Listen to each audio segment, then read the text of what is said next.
खुलुमबाय गिबियावहाय आङो इउनाइटेड ट्राइबेल अर्गानाइजेशन अफ आसामनि जानानै नोंथांमोन साफ्रोमनोबो जोंनि गाहाम अनसायनायखौ जोङो बावहरग्रोयो।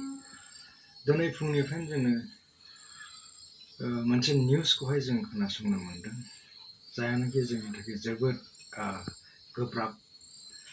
गोब्राब आरो दुखुनांथाव निउस। बेनो जाहैबाय अनन्त राय महाराजा होनना बुंदों, राजबंशीनि महाराजा। बिथाङा दिनैहाय मोनसे खोथाखौ बुंदों ससियेल मिडियानि दारै, इलेक्ट्रनिक मिडियानि दारै, जे बावैसोनो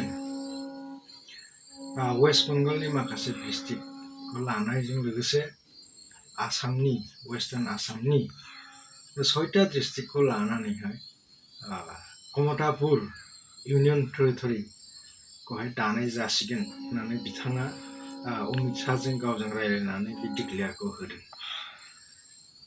दा बेवहाय जुदि जोङो नायोब्ला बे 6टा डिस्ट्रिक्ट, आसामनि 6टा डिस्ट्रिक्टआवहाय जोंनि गैथारलाबो 2 डिस्ट्रिक्ट क'क्राझार आरो चिरां डिस्ट्रिक्टआ हाबसिगोन होननानैहाय जोङो मिन्थिनो हादों। दा बियो जोंनि थाखाय जोबोद दुखुनांथाव आरो जोंनि थाखाय जोबोद गोब्राब जागोन। मानो होनब्ला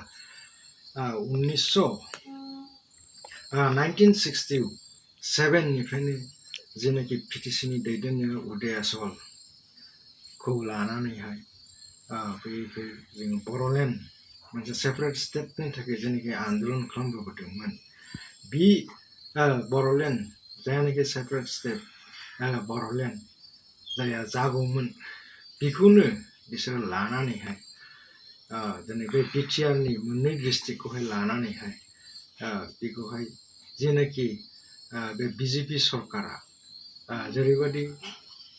जेरैबायदि बिसोरो बे कमतापुरखौ सोरजिनो नागिरदों, बे जोंनि थाखाय जोबोद फिउचारावहाय खोमसि जासिगोन होननानै जोङो सानो।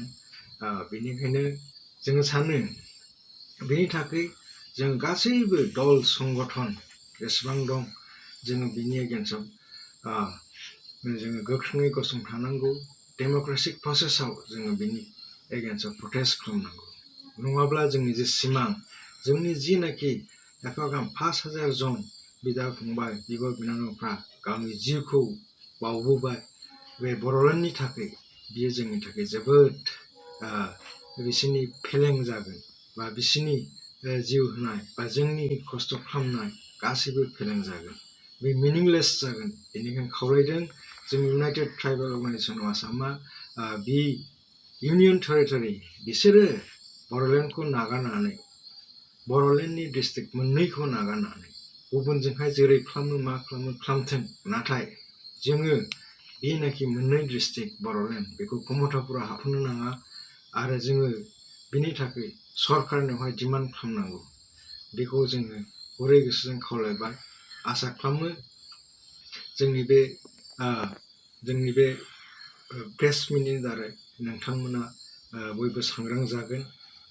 जोङो बेराफारसे नुनो मोनदों जोंनि गेजेराव गावजों गाव बेफोरबायदि खोथाजों दान्थेलायनाय बिदि जागासिनो दङ, बिभिन्न दल संगठननि गेजेराव, बिभिन्न पलिटिकेल पार्टिनि गेजेराव।